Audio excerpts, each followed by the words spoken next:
ফালতু টপিক নিয়ে ভাইরাল হতে চায়। এটা আমি খুবই অপছন্দ করি, এই জন্য আমি এটা নিয়ে কথা বলতে চাচ্ছিলাম না। এবং আমার মনে হয় আমার ক্যারিয়ার জীবনে আমি কখনোই কোনো কিছু নিয়ে কাজ ছাড়া, কাজের বাইরে কখনো ভাইরাল হওয়ার চেষ্টা করি না। সেটা আমার মনে হয় উনি একটা স্টেটমেন্ট দিয়ে দিয়েছে আগেই, যেটা কিছু নিউজও হয়েছে, প্রথম আলোতেও এসছে, যে আমার স্টেটমেন্টে এবং ওনার যে স্টেটমেন্টটা যে আমাদের গো সিনেমার প্রডিউসার, ওইটার বিষয়টা উনি ক্লিয়ার করেছে। এবং আমি যে প্রমোটার, মানে ওনার কিছু প্রমোশনে ছিলাম, এখন আমরা তো আর্টিস্ট, কোথাও ইনভাইট করলে বা করলে আমরা বাইরে থেকে যেটা দেখা যায়, আমরা ভেতরে কি হচ্ছে বা উনি এক্স্যাক্টলি কি, এটা তো আমরা কেউ বলতে পারি না।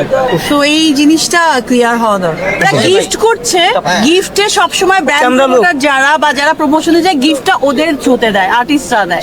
এটা খুবই সিম্পল একটা জিনিস, এটা চেক টেকের কোনো বিষয়। মানে অ্যাজ এ আর্টিস্ট আমাকে সম্মান করে যদি চেয়ারে বসতে দেয় বা ওকে কেউ বসতে দেয়, টপ চেয়ারে বসতে দেয়, টপ চেয়ারে কোনো আর্টিস্ট গেলে আসলে সবাই চেয়ার টপ চেয়ারেই পাই। ব্র্যান্ড প্রমোটার তো করবে, ওরা আমার ছবিটা ইউজ করবে, এই জন্য আমাকে মানে পেমেন্ট করেছে, এই জন্যই কন্ট্যাক্টটা করেছে। এবং যখন গিফট দেয় এভাবে ধরেই গিফটটা দেয়, আর্টিস্টকে দিয়েই দেয়।